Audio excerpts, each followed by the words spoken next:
Hey, what's up YouTube? It's Jodo Jake. A little bit of a different video. Gonna rant a little bit. Today is Surging Sparks release. It's already going crazy. There's so many different things going on and I just want to kind of talk through it. It's kind of laughable. It almost feels like we're living 2020, 2021 all over again. And what I mean by that is I felt like I experienced a little bit of PTSD with, ordering some of these products or trying to order some of these products. For instance, the Pokemon Center ETB. Well, this morning, as usual, Pokemon Center will mark up a pre-order product like a Pokemon Center ETB out of stock, typically a week or two before its release. So I know to go to the Pokemon Center site that morning, early as possible, and just kind of like check it periodically for it to go into stock. Because on release day, Pokemon Center is very good about restocking their product to making sure that it's at least available the day of release. And if you're looking at the screen now, you can see that every product for Surging Sparks on the Pokemon Center is available except for the Pokemon Center ETB. It was a mess. The typical can't click to add to cart trick. If you don't know what that is, basically you can't add to cart, you go to your empty cart, hit back on the navigation, you are supposed to be able to add it to cart after that. It's a hit or miss, doesn't always work. Something that came about during the pandemic. It just hit me like we were making sure that I wasn't a bot. I had to move the puzzle piece on the screen to getting there's an error trying to check out. And I'm just like, what is going on? I thought we were past this. I'm not even gonna get into the whole Costco fiasco. To me, I think that's just, it's not worth talking about. We're going from booster boxes for pre-order, $95, $98 to release date, $150. They're probably going for more. I'm probably gonna look through that with you guys right now, but I'm just like, is this for real? The more I look at it and the more I think about it, it's not. There's so many artificial things happening and there's so many people joining our local Bay Area card show group and on Facebook, and it's just people buying out Costco and Targets, and they don't even know what they are buying. They have that herd mentality. They're following what's selling for a lot, and sometimes they're just misbuying and they're buying things that don't make sense and it's gonna hurt them. But yeah, I haven't been hit up on OfferUp, like getting the notifications from OfferUp since like 2021, 2022. And now I'm getting like OfferUp notifications like on all of my saved search results, like Pokemon cards and all that. And I'm just like, there's so many people just coming in to make a quick buck. It is what it is. I feel like I've been here long enough to know that patience is what leads to success in this hobby. For instance, right now, like I said, Pokemon Center ETB sold out. This morning, I was able to get 2 more cases, one for me and one for a friend.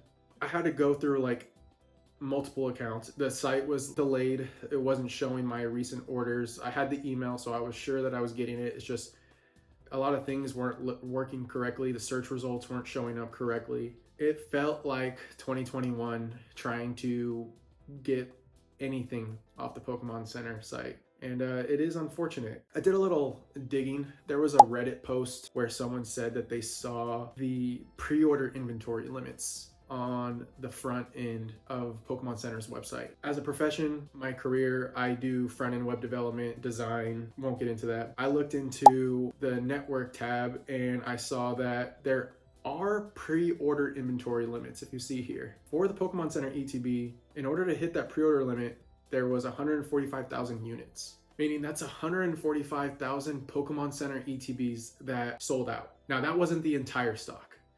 What that pre-order limit most likely is the quantity that they set to hit basically a ping to the site that will turn the add to cart button to an unavailable button. So I can only imagine how much was added this morning, probably the same amount, if not more. It's just a guess. You can't really see that data unless you have access to their API gateway, and I'm not gonna get into the technical stuff. I bought an extra case because I'm gonna flip it. I know what to do in this space. Like, there's going to be people that are buying this product for way too much. Let's check TCG Player. It's dropping because there was a restock today, but market price is around 113. Was the most recent sale was 95. Listings at $100. I sell a case. That's 400, maybe a little bit more because it's that case sealed premium. I mean, I'm covering nearly my case and the 2 loose boxes that I ordered for myself that I'm planning to just hold longer term. I got to take advantage of this. It's a dog eat dog world right now. You have to take off the gloves and run with it, ride that rocket ship to the moon. Everyone's saying to the moon. You know, that's kind of the case right now. Do I see it lasting? No. I mean, I've experienced the ups and downs of this hobby over the past almost 5 years. I remember Vivid Voltage release. I was pretty new to the hobby at that point. A friend of mine ordered 2 booster boxes and he came over, we ripped it, he pulled the Rainbow Pika, not knowing that it was such a big deal.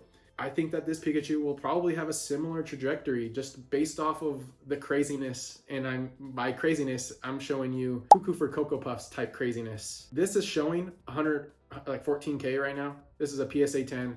This is a first to market play. And by first to market, that just means that the first people to get their hands on some raw copies of this, send it in for grading at typically the highest tier, so it has the fastest turnaround. Get these scans from PSA, immediately posted on eBay before they even have that card in hand. And typically those listings do better because it's like you're first to the market, kind of set what the market is based off of those initial sales. And the first, I want to say like 10 to 20 sales are typically a lot higher, and it's just like a race to the bottom. And sooner or later, the card just gets cheaper and cheaper until it kind of hits a point where it's kind of that support line. The support line being like, the market agrees with this price point, and that's where it kind of levels out, and it'll have a up, down, yada yada yada. But $14,000, this had gone up to, it was a bunch of shilling, and it still probably is, and it's just trolls at this point bidding up this card. It hit 420,000, so obviously it's a 420 meme joke at that point. It hit 151,000.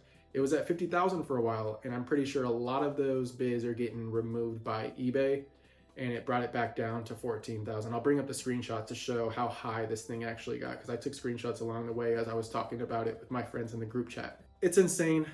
I mean, right out the gate, we're gonna have a $14,000, potentially $14,000 special illustration rare from an ultra modern set. This is not real, and I want to share that with everyone that this probably won't get paid. And if it does, it's going to be bananas for a little while. Don't touch this card. Don't touch these special illustration rares. There's going to be a lot of things happening, and there's going to be a lot of FOMO inducing content around sealed, around singles, around where people expect this to go, the print quality of this set, the harder pull rates. You're going to see it all. And I do like this card. I'm actually a fan of the Terras. I think they've gotten better since the beginning of Scarlet and Violet. We did have a few that were not special illustration rares in Scarlet and Violet, like the Slow King, and I believe there was one more, I can't remember. I think that these artworks are getting better and better, and they will continue to do so. I just don't think that this is the reality.